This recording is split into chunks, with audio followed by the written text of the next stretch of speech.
திரு Murugan, L Murugan அவர்கள் அவர் பேசுறார். ஒரு ஒயிட் பேப்பர் கொடுக்கணும்.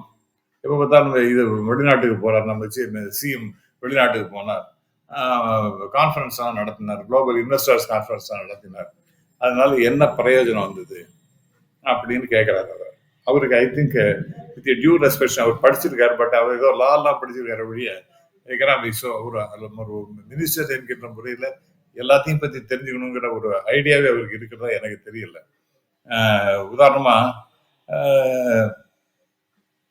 ஃபாரின் டைரக்ட் இன்வெஸ்ட்மெண்ட்ஸ் நெட் அப்படின்னு எடுத்துட்டீங்கன்னா இது வந்து கிட்டத்தட்ட ஒரு $500 பில்லியன் குறைவா தான் இருக்கின்றது இந்தியாவில்.